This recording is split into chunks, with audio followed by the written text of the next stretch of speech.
Hello guys, আসসালামু আলাইকুম। কেমন আছেন সবাই? আহ, আজকে আবারও একটা উইকলি অ্যানালাইসিসের ভিডিও নিয়ে আসলাম। বিগত সামনের সপ্তাহে আম, এই সপ্তাহে খুবই ভালো মোমেন্টাম দেওয়ার পসিবিলিটি আছে। আজকের সেসব বিষয় নিয়ে আমরা একটু আলোচনা করব, দেখা যাক কতটুকু আলোচনা করতে পারি। অ্যান্ড মার্কেটের আমাদের প্রিভিয়াস যে আমরা উইকলি অ্যানালাইসিসটা করছিলাম, আমরা ওই অ্যানালাইসিসে বলছিলাম যে মার্কেট রেঞ্জের ভিতরে আছে, যেদিকে মুভ করবে খুবই ভালো একটা ডাইরেকশন দিবে, বা ওইদিকে খুব ভালো একটা মোমেন্টামের সাথে মুভ করবে। সো দেখাই যাচ্ছে মার্কেট আনুমানিক লাস্ট দিনে খুবই ভালো একটা মোমেন্টাম দিছে, যেটা দেওয়ারও কিছু রিজন ছিল। এনএফপির নিউজ ছিল, যার কারণে মার্কেট খুবই ভালো মোমেন্টাম দিছে, যেটা পজিটিভ আসছে। সো সব মিলায় এখন দেখা যাচ্ছে যে পুরো হায়ার টাইম ফ্রেম সব কিছু এখন যেটা বলতেছে, একটা পসিবিলিটি এখানে ছিল, এটা ব্রেক করার পরে এখান থেকে একটা বুলিশ বুলিশ ভাব দেখাচ্ছিল, কিন্তু পরবর্তীতে এটাকে ব্রেক আউট করার পরে পুরোটা সেলে কনভার্ট হয়ে গেছে। এবং প্রিভিয়াস ডেগুলোতে মার্কেট শুধু লোই ব্রেক করেছে, ব্রেক করতে করতে নিচে নামছে। এর আগে কোনো হাই এখনো পর্যন্ত ব্রেক হয়নি। সো আমাদের এই যে সামনে যে রানিং এখন যে উইকটা চলবে, এইটা আমাদের পসিবিলিটি থাকবে যে সেল সাইডে থাকার, কারণ মার্কেট খুবই একটা এমন একটা রেঞ্জ থেকে বের হয়েছে। যদি আমি একটু জুম আউট করি তাহলে ভালোভাবে দেখানো যাবে। মার্কেটের একটা প্যাটার্ন বা ট্রায়াঙ্গেলের ভিতরে মার্কেট এখন সাস্টেন করতেছে, এবং প্রিভিয়াস ডেতে অর্থাৎ এর আগের উইকে শুক্রবারে খুবই বড় একটা মোমেন্টাম ক্যান্ডেল দিয়া ব্রেকআউট দেখাইছে। সো এই ক্যান্ডেল এরকম কিছু ইনফরমেশন দিচ্ছে যে মার্কেট বিগত কয়েকদিন অর্থাৎ সামনের সপ্তাহে আমরা খুবই ভালো একটা সেল দেখতে পারি, মানে সেলের আশা রাখতেছি আমরা সামনের সপ্তাহে। আর তারও কিছু কিছু কারণ থাকতে পারে, যদি সেল দেখাচ্ছে, সেল দিতে দিতে আবার বাই বুলিশ সাইডে মুভ করা শুরু করছে, এরও কিছু রিস্ক আছে। যেহেতু এখন ইরান ও আমেরিকার ভিতরে তুমুল যুদ্ধ শুরু হয়ে গেছে আবারও, যে যুদ্ধ বিরতির একটা আশঙ্কা ছিল সেটা যে সবাই একটা বিরতি বিরতি ভাব নিবে, যে এটা হচ্ছে ইসে আসবে একটা চুক্তির মাধ্যমে, মনে করেন যে বিরতি করবে যুদ্ধ থেকে, কিন্তু ওই ভাবটা নাই, আবারও দেশে হামলা শুরু করে দিছে। এই জন্য যুদ্ধের পুরো সিচুয়েশনের ভিতরে আছে অর্থনৈতিক অবস্থা, মানে ইরানের আর আমেরিকার অর্থনীতিও পুরো যুদ্ধের ভিতরে আছে এখন। সো মার্কেটে বুলিশে মুভ দেওয়ার কিছু কারণ আছে, এখান থেকে সেলে মুভ দেওয়ার কারণ যেটা ছিল সেটা হচ্ছে এনএফপি নিউজের কারণে মার্কেট সেল সাইডে মুভ দিছে লাস্ট সপ্তাহে, অর্থাৎ শুক্রবারের দিনে এনএফপি নিউজ ছিল, খুবই ভালো একটা নিউজ ছিল। আমি একটু দেখাই, এনএফপির নিউজ ছিল শুক্রবারে আনুমানিক এইতে, হ্যাঁ এই যে নন ফার্ম এমপ্লয়মেন্ট চেঞ্জ, এটা খুবই পাওয়ারফুল একটা নিউজ ছিল, যার কারণে খুবই ভালো মোমেন্টাম আইছে। একটা ক্যান্ডেলই প্রায় কত বড়, বাট এত বড় একটা মোমেন্টাম দিছে একটা ক্যান্ডেলই। এই যে পজিটিভ ডাটা আসছে, এরা কনজিউমাররা কনজিউম করছে হচ্ছে, মানে ফরকাস্ট করছে হচ্ছে 85, আইসে 172। ঠিক আছে, এটা পজিটিভ ডাটা আসছে, যেটা আমেরিকার জন্য খুবই ভালো, যার কারণে মার্কেটে এত বড় মোমেন্টাম দেখা গেছে। আমি একটু দেখাই কত বড় ক্যান্ডেল দিছে। এই যে পুরো এনএফপি নিউজগুলো যখন আসে তখন এভাবেই আসে, মার্কেটের পুরা দেখেন, পুরা মুভ দেখেন, একটা ক্যান্ডেলে কত বড় মুভ, প্রায় কত পিপসের হবে, আশা করতেছি তো 500 পিপস প্লাস হবে এখানে, খালি একটা ক্যান্ডেলে প্রায় 600 পিপস, 623 পিপসের মতো মুভ দিচ্ছে শুধুমাত্র একটা ক্যান্ডেলে এনএফপি নিউজের কারণে। আর খুবই স্ট্রং একটা জোনের ভিতরে ছিল মার্কেট, ওই জোন থেকে এখন পুরোপুরি বাইরে আছে। এখন একটা পসিবিলিটি আছে যে মার্কেট এখান থেকে হিউজ পরিমাণ সেল সাইডে মুভ করার। আর কিছু খারাপ কিছু খারাপ ইন্ডিকেশনও আছে, যেটা হচ্ছে মার্কেট বুলিশ সাইডে যাওয়ার কারণগুলো আমি একটু বলে নিই, তারপরে আমি সেল সাইডে যাওয়ার রিজনগুলো বলতেছি। ঠিক আছে, বুলিশ সাইডে যাওয়ার কিছু কারণ হচ্ছে এর পরবর্তী উইকে, মানে যে উইকে অ্যানালাইসিস আমরা করতেছি এই উইকে সিপিআই এর কিছু নিউজ আছে। এই যে আমেরিকান দেখাচ্ছে 10 তারিখ, আজকে তো তারিখ হচ্ছে 7 তারিখ আজকে, তো এটা 10 তারিখে একটা নিউজ আছে কোর সিপিআই ইয়ারলি ডাটা আছে, মানে consumer price index, consumer price monthly data প্রকাশ করা হবে, ইয়ারলি ডাটা প্রকাশ করা হবে। এইগুলো যদি পজিটিভ আসে, ঠিক আছে, এগুলো যদি ডাটা পজিটিভ আসে তাহলে একটা পসিবিলিটি আছে মার্কেট এখান থেকে হিউজ সেল সাইডে মুভ করার। অর্থাৎ এখন তো রানিং মার্কেট কতই আছে আমরা একটু দেখি। রানিং এখন মার্কেটে আছে হচ্ছে 4328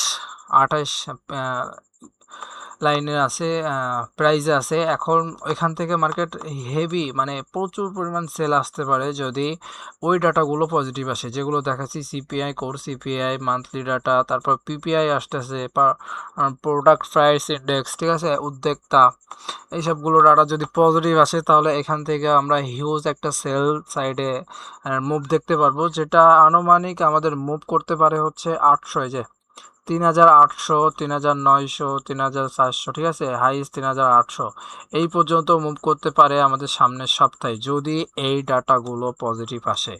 আর যদি নেগেটিভ আসে তাহলে সব কিছু সমস্যা আছে। তাহলে কি করতে পারে মার্কেট এখান থেকে সাস্টেন্স কইরা, এখান থেকে হাইটাই ব্রেক কইরা মার্কেট এখান থেকে বুলিশ সাইডে দিতে পারে যদি এনএফপির ডাটা নেগেটিভ আসে।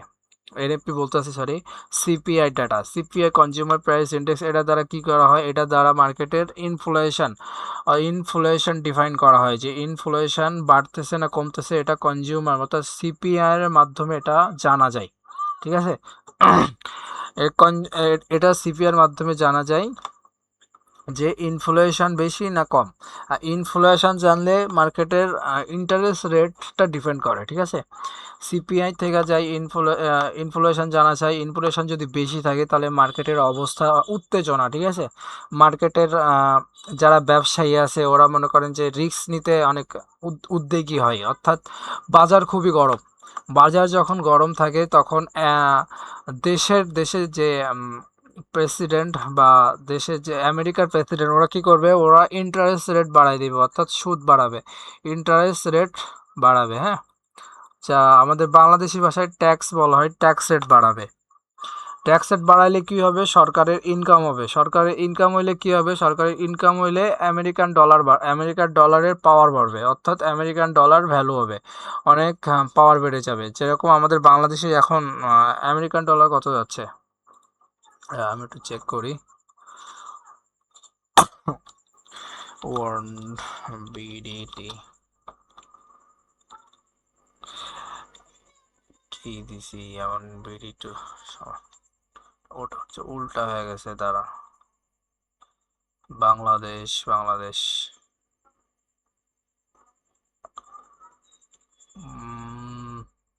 এই যে বাংলাদেশ।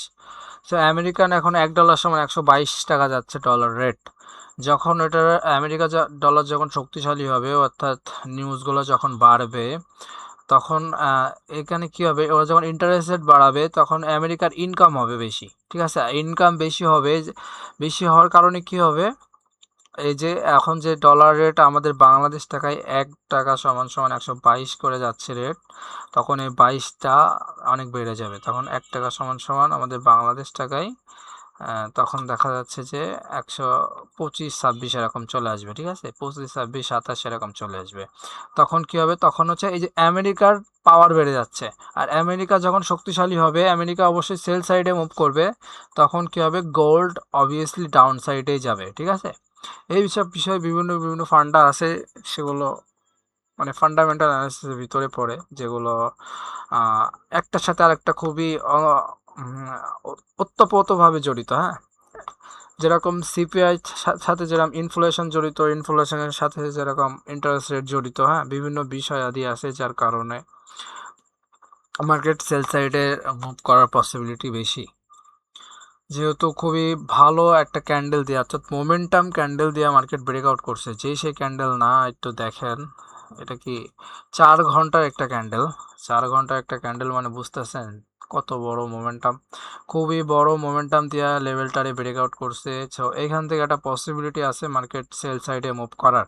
আর যদি নিউজগুলো পজিটিভ আসে তাহলে এখান থেকে রিভার্স কইরা দেখা যাচ্ছে এই যে আমি হরিজন্টাল জোনটা যে ড্র করে রাখছি, এই যে হরিজন্টাল, এই দুইটা লাইন অর্থাৎ এই যে একটা আর একটা, এই দুটা লাইনের যে কোনো একটা এরিয়া থেকে মার্কেট বুলিশ সাইডে মুভ করার পসিবিলিটি আছে। সো জোনগুলো আমি একটু দেখা দেই আমাদেরটা। 30 মিনিটে আমি প্রিভিয়াস কোনো জোন এডিট করি নাই, শুধু 30 মিনিটের জোনগুলো কিছুটা এডিট করা হয়েছে, যেহেতু মার্কেট সেল সাইডে মুভ করছে আমাদেরকে কিছু নতুন নতুন ডিমান্ড অ্যাড করতে হয়েছে। এই যে এই দুইটা আমি মনে হয় অ্যাড করছি, হ্যাঁ এই দুইটা অ্যাড করা হয়েছে, আর এগুলো ছিলই আগের থেকে। তো এখান থেকে মার্কেট এই দুইটা তিনটা ঠিক আছে, এটার থেকে যদি এনএফপির যে সিপিআর যে ডাটাগুলো যদি নেগেটিভ আসে তাহলে এইখান থেকে বা এর আশপাশ থেকে বুলিশ সাইডে মুভ করার পসিবিলিটি আছে। আর যদি পজিটিভ আসে তাহলে এই লেভেল কোনোটাই মানবে না, এই লেভেলগুলো সবই ব্রেক করে দিবে। স্ট্রং মোমেন্টাম ক্যান্ডেলের সাথে লেভেলগুলো ব্রেক করবে এবং হাই সর্বোচ্চ কত যাইতে পারে 3,800, ঠিক আছে, 3,800 লেভেল পর্যন্ত যাইতে পারে বা এর নিচেও যাইতে পারে। সেটা মার্কেটের ভোলাটিলিটি এবং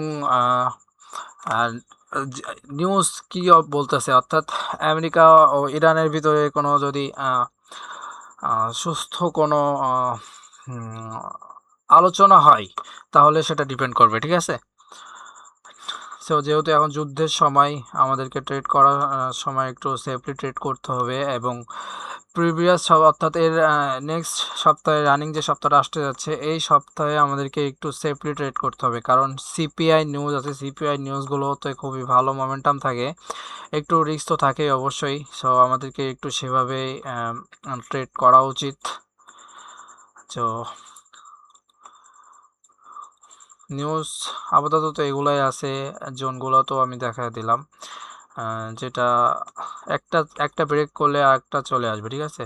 মানে ওয়ান বাই ওয়ান মার্কেটের টার্গেট করে হচ্ছে লেভেলে টার্গেট করা চলে সবসময়, ওর লেভেলে সবসময় টার্গেট করা চলে। এই লেভেলে যায়, যদি এই লেভেল থেকে যায় তাহলে এখান থেকে হালকা পাতলা কারেকশান নিয়ে এখান থেকে আবার সেল সাইডে মুভ করে। যদি সেল সাইডে না যাওয়ার থাকে তাহলে এখান থেকে ব্রেকআউট করে এখান থেকে রিভার্স নিয়ে বুলিশ সাইডে মুভ করে, ঠিক আছে। মার্কেটের টার্গেট টু টার্গেট মুভ করে। সো এই জন্য জোন খুবই ইম্পর্টেন্ট, জোনগুলো যাদের লাগবে একটু নিয়ে নিন। জোনগুলো আমি দেখাই দিচ্ছি, যাদের লাগবে একটু পজ করে ভিডিওটা পজ করে তারা একটু কালেক্ট করে নিন।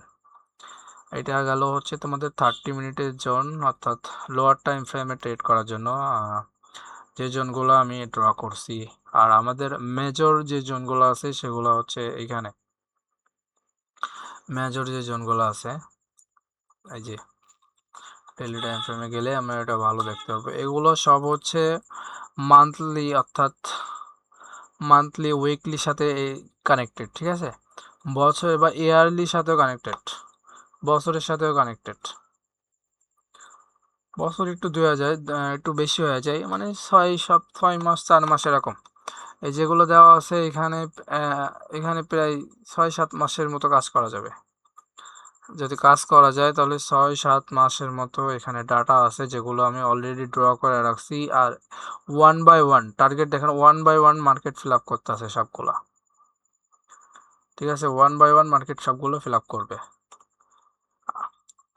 আর এখন আপাতত আমি ছোট একটা সামারি করে দিই আজকের উইকলি অ্যানালাইসিসের। একটা সামারি হচ্ছে মার্কেট এখন ট্রায়াঙ্গেলের ভিতরে আছে, এই যে হায়ার টাইম ফ্রেমে মার্কেট এখন ট্রায়াঙ্গেলের ভিতরে আছে, যেটা এই সপ্তাহের লাস্ট শুক্রবারে বড় মোমেন্টাম ক্যান্ডেল দিয়ে ব্রেকআউট দিছে, ঠিক আছে, বড় মোমেন্টাম ক্যান্ডেল দিয়ে ব্রেকআউট দিছে। এইখানে এই জন্য একটা পসিবিলিটি থাকে যে এখান থেকে একটু হিউজ সেল আসার, ঠিক আছে, অ্যাটলিস্ট এই 800 লেভেল পর্যন্ত আসতে পারে। আমি জোনটা ড্র করি নাই, একটু পরে করব, রানিং মার্কেট যখন আসবে তখন করব, ঠিক আছে। এখন অত এক চান্সে অত মুভ কখনোই দিবে না, একটু ধীরে ধীরে পাম্পিং করতে পারে। সো আমি এই জন্য ড্র করি নাই। আপাতত লেভেল 2টাকে কমপ্লিট করুক, তারপর আমি ড্র করে রাখবো। সো সামারি হচ্ছে মার্কেট স্ট্রং মোমেন্টাম ক্যান্ডেল দিয়ে ব্রেকআউট দিছে, সেক্ষেত্রে এখান থেকে আমরা একটা হিউজ সেলের আশা রাখতেছি।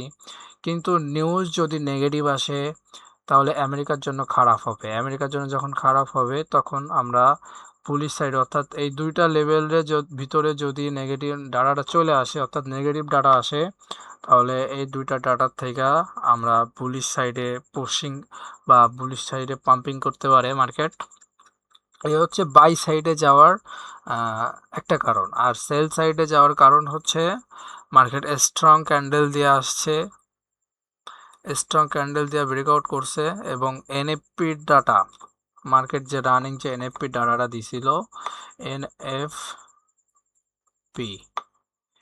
নন ফার্ম, এটা হচ্ছে নন ফার্ম এমপ্লয়মেন্ট চেঞ্জ, অর্থাৎ কৃষি খাতে যারা কাজ করে এদের বাদে যারা এমপ্লয় আছে তাদের রেট, ঠিক আছে, মানে এমপ্লয় রেট বলা যায় যে আমেরিকায় বেকারত্ব বাড়তেছে নাকি কর্মজীবী বা কর্মজীবন বাড়তেছে বেশি, বা চাকরি বাকরি করতেছে কিনা সবাই। হ্যাঁ, এরকম একটা ডাটা। যদি একটা দেশে বেকারত্ব বেড়ে গেলে অর্থনীতি অনেক দুর্বল হয়ে যায়। আর যদি বেকারত্ব না বাড়ে, অর্থাৎ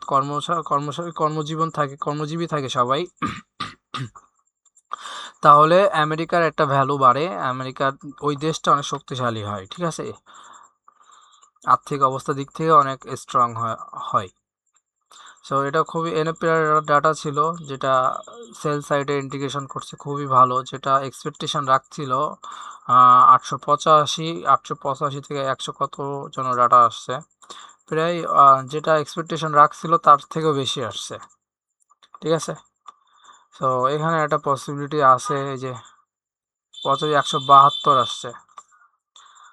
এই কারণে মার্কেটে এখন আপাতত সেল সাইডে দেখাচ্ছে, পুরো স্ট্রাকচার এখন সেল সাইডে। যদি বুলিশ সাইডে দৌড়াইতে হয় তাহলে মার্কেটের এই হাইটায় ব্রেক করা লাগবে। যদি স্ট্রং ক্যান্ডেলের সাথে ব্রেকআউট করে তাহলে আমরা বুলিশ সাইডে যাইতে পারবো। এবং রানিং আমি বলতেছি, রানিং মার্কেট যদি কারেন্ট মার্কেট নিচে কোনো ডাটা রেডি করে যদি কোনো হাইরে ব্রেক করে, ওইখান থেকে আমি বুলিশ সাইডে দৌড়াবো। অর্থাৎ এইখানে পিআই জোন থেকে আমি এখান থেকে ডিমান্ড জোন বলতে পারেন, এখান থেকে বুলিশ সাইডে দৌড়ানোর পসিবিলিটি আছে। কিন্তু ওইটা কখন, যখন ডাটাগুলো নেগেটিভ আসবে তখন। এখানে ডাটার উপরে ডিপেন্ড করতেছে, অর্থাৎ পরবর্তী সপ্তাহে নিউজের উপরে ডিপেন্ড করতেছে মার্কেট অ্যাকচুয়ালি কোন সাইডে মুভ করবে, এক কথায়, ঠিক আছে। সো সমস্ত ক্রাইটেরিয়া আমি বলে দিলাম। ফান্ডামেন্টাল কিছু ইস্যুও চলতেছে, যেহেতু যুদ্ধের সময় মার্কেট আনএক্সপেক্টেড ওয়েতে মুভ করে, এই জন্য আমাদেরকে একটু সতর্ক থাকতে হবে এবং সেফলি ট্রেড করার ট্রাই করতে হবে। সো আজকের অ্যানালাইসিসের ভিডিও এই পর্যন্তই আপাতত। তেমন কিছু দেখতেছি না, যাদের জোনগুলো লাগবে একটু ড্র করে নিয়েন। এগুলো হচ্ছে মেজর লেভেল, ঠিক আছে। মেজর লেভেল কিভাবে কাজ করে সেটা তো যারা জানে তারা জানে, আর আমি বললাম না, ঠিক আছে। তো যাদের লাগবে নিয়ে নিয়েন। সবাই ভালো থাকবেন এবং আমার জন্য দোয়া করবেন। আসসালামু আলাইকুম, সবাই ভালো থাকেন। আমি বিদায় নিলাম।